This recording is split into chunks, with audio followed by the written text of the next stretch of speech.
Mahimamrita by Prabhupada Saraswati Thakur ki jai. Jai Jai Shri Radhe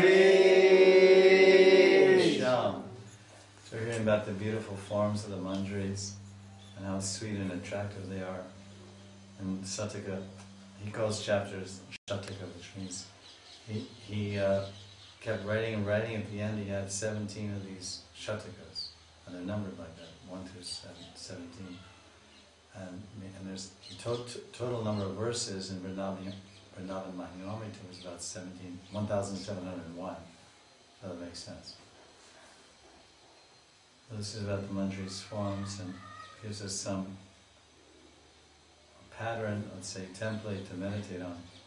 This is text 28. Samvita Swarna, Padma, Madbhuta, Mukula Manohari, Vakshuja Yugma. Manohari Vaksha. Vaksha means the breast, Yugma means the bare breast. Manohari. They steal the mind. Adyanta Kshina Madhyam. Nava Pritila Maha Sundara Srinitambam. Maha Sundara Srinitambam. Nitamba means their hips. Their beautiful hips are very, very Maha Sundara. Their most opulent and radiant hips. Sometimes it means hips or their buttocks, their derriere are the same. Right? Extremely beautiful. Kanchi Manjira Haravali. Those are necklaces. Kanchi Manjira Haravali. Valyagata Hema Keyura Ramyam. Divyam Shukshmam Nikolam. Divyam Shukshmam Nikolam. Shirasi Katitate. Katitati Chitras Shatyam Dadanam. The beautiful breasts of the maidservants of Sri Radha resemble the buds of golden lotus flowers. Oh, Swarna Padma Adbhutam. Amazing Swarna Padma. Yellow or golden lotus flowers. Their waists are slim and their hips are enchanting. The manjaris, pransakis, are decorated with armlets, anklets, golden chains, pearl necklaces and golden earrings. Their heads are covered with fine silk cloth, and they are dressed in delightful saris. Interesting. Divyam shukshmam nikolam shirasi kate katitate. Katitate means cloth. Shirasi means their head. Chitrashatim dadanam. Sometimes the modern Hindus, the women's liberation type people in India, or just the modern Hindu politicians, they say this sari, covering the head with the sari, is an import from Muslim land. To take off on the baku, or what do they call it? Burqa. To take off on the burqa. Because the Muslims sat on the heads of North Indians for 1,200 years. They kind of reshaped the fashion styles. That's quite wrong. The chastity, laja vibhuti, the ornament of a woman is chastity and shyness, rather, I could say shyness, laja, shyness. And she expresses it by her movements, by her presence, by her behavior, by her dress, by her speech, because that's one of her qualities, which is naturally expressed in her conduct, dress, behavior, speech, and actions. So it's not a Muslim import, it's very much Hindu. You can read in Ramayana and also in Ramcharitamanas about Sita Devi covering her head with her sari. You can read in Govinda Lilamrita and all the books that describe it. Astakaliya, Nitya Lila, Radha and Krishna. Radharani's covering her head. You see these paintings with their chunari tucked in here like this. It's also around her head, if you ever notice. It goes around their head and the tail, the long part comes and they pick up the tail and goes over their head and they pick up the two pieces. It's not a sari, they're wearing a lehenga. They're wearing like a skirt, what we call a full-length, ankle-length skirt, and a petticoat or slip and skirt. And nidhi banda, they have underwear. Nidhi, it's called nidhi banda, not some underwear. And kanchuli means they're, what do you say, what do you call this kanchuli? Buddhas. What do you call it? Choli. What we call choli today is called kanchuli. veil, we call a veil, they call it junery, would go over their head and go down and go like this. And maybe when they're with Krishna, but not only is it covering their head, it's even they're covering their faces.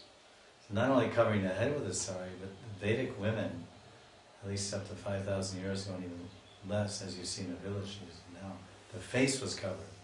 They say covering the head and face is the burqa influence from the Muslim countries. It's quite untrue.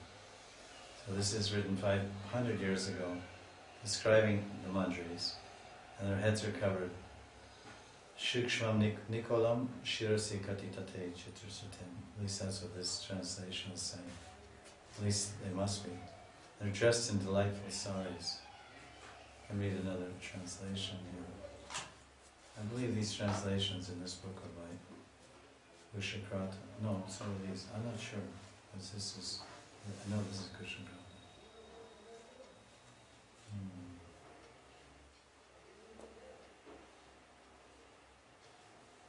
These are all these verses we lumped together, 26.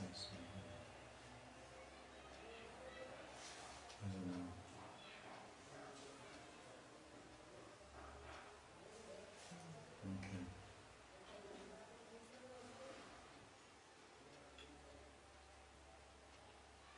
Okay.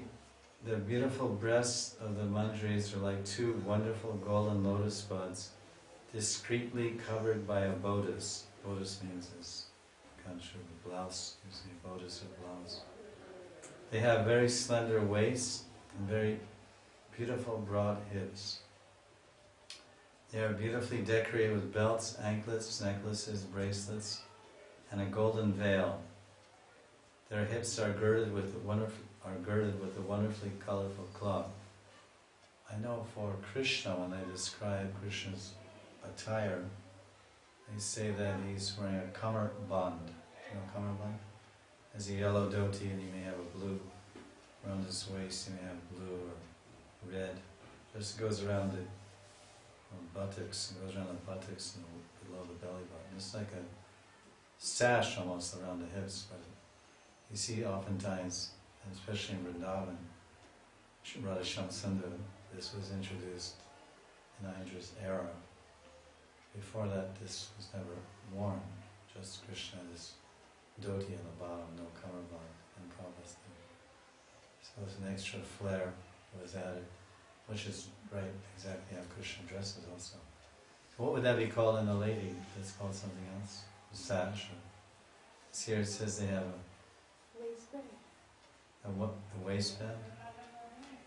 Their hips are girded with a wonderfully colorful cloth, unless it just means their whole dress, hips go all the way down the right. Their limbs emit a splendid luster that fills all directions. I think that's probably the next verse. So this again is more meditation on their beautiful forms.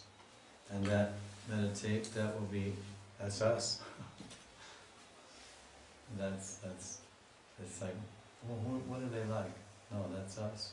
This is the most startling fact here is that we're reading something about someone describing the form of Radha's maidservants. Well, is that our prayojan? Is that the goal of our bhajan and our meditation? Shiva Mandri Pad, say more japa, more mantra, more bhajan, more dharma, my karma, more karma, my activities and actions and movements, my meditations, my pujas, my prayers, are all simply directed to become like you, Rupavandri. To have your bhav, gopi bhav, have your form, gopi sarup. Gopi, Vartu, Padakamaliyo, Dasi, Dama, Dasi, Dasi.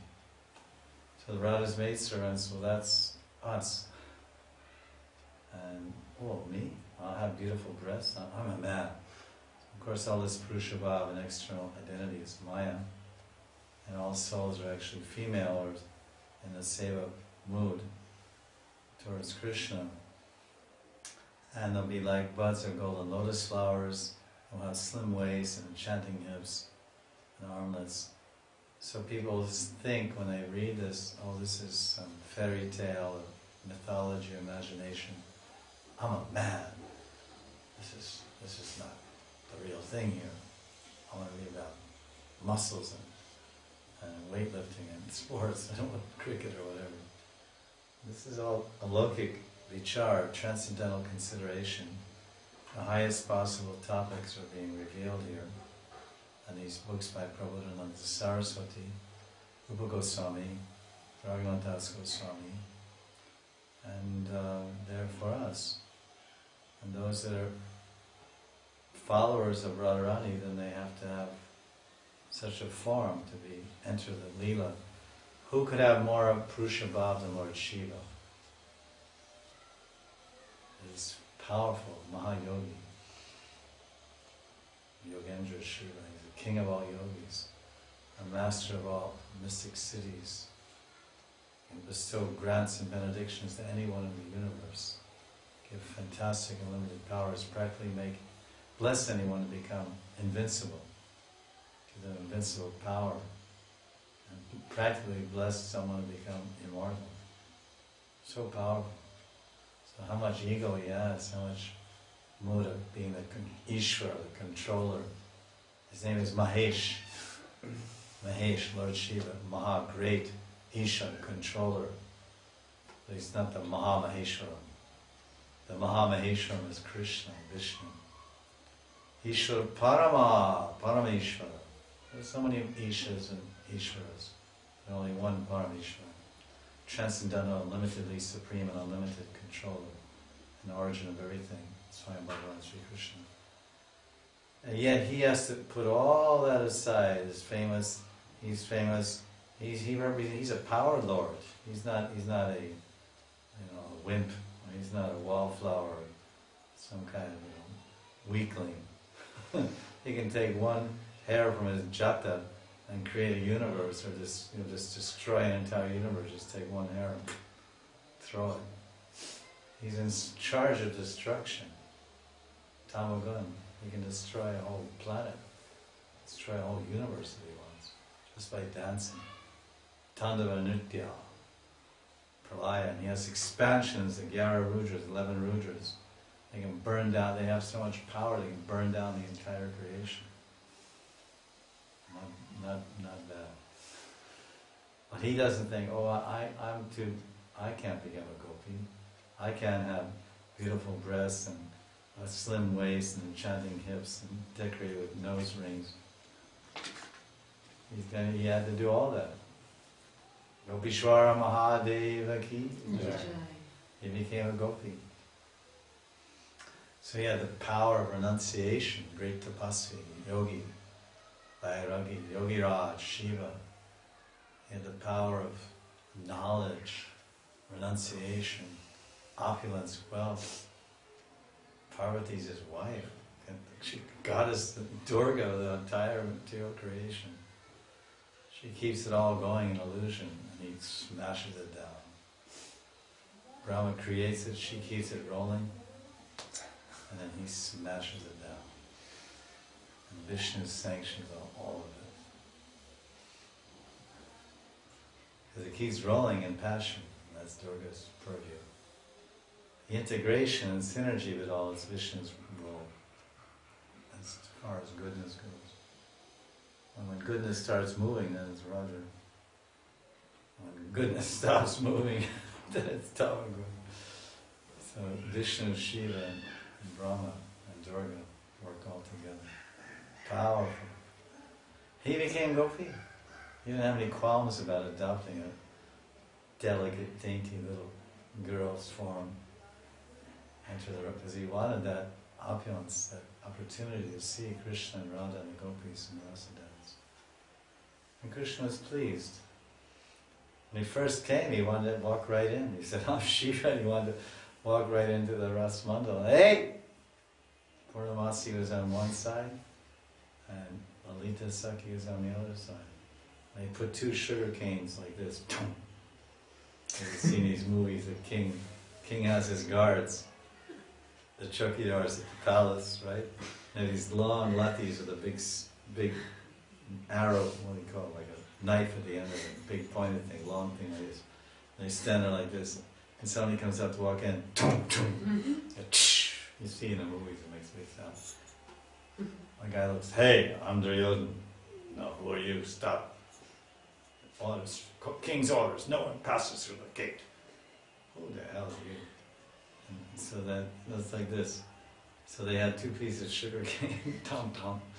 They put down and said, Shiva, stop, Roko. Where are you going? I'm going to see the Rasa dance. No way, buddy. You don't have the right rupam. So you have to go and get, proper prakriti bhava. So the next verse is 29. Ekaik anga chata chadita sakaladisham divya tatanka karnam sakaladisham divya tatanka karnam karnordve chati chitrojala kanakamayam karnapurnam vahatim unmilad yavana shri madhuramada mahasharya lavanyalasyam Radha Krishna Anurag Yabash Sa Pulaka Dodj Ashru Gauranga Valim. The mantras of Radharani illuminate the 10 directions with their bodily effulgence. Sakaladisham Divya Tatanka Karnam. They wear golden earrings with brightly shining diamonds hanging in the middle. The Pransaki mantras are fully mature and possess sweet beauty. Shri Madhura. Unmilad Yovana Shri Madhura. Unmilad Yovana Shri Madhura. Mada Mahascharya Lavanyalasam. Due to intense attachment for Krishna, they are feeling greatly agitated. Krishna Anurag Avasha Su. With tears of ecstatic love and hair standing on end, they appear like golden creepers. Gaurangavali. Vali means creeper. Gauranga. Pulaka Ashru. Their limbs emit a splendid luster that fills all directions. They wear glistening earrings and splendid golden lotus flowers over one ear. They display very wonderful gracefulness, joyfulness, sweetness and beauty of rising youth. They're so overwhelmed with love for Sri Radha and Krishna that their bodily hairs, because it says actually, Radha Krishna Anurag, Radha Krishna Anuragati, Avasha. They're so overwhelmed with Anurag, Radha Krishna Anurag, that their bodily hairs stand erect and tears fill their eyes.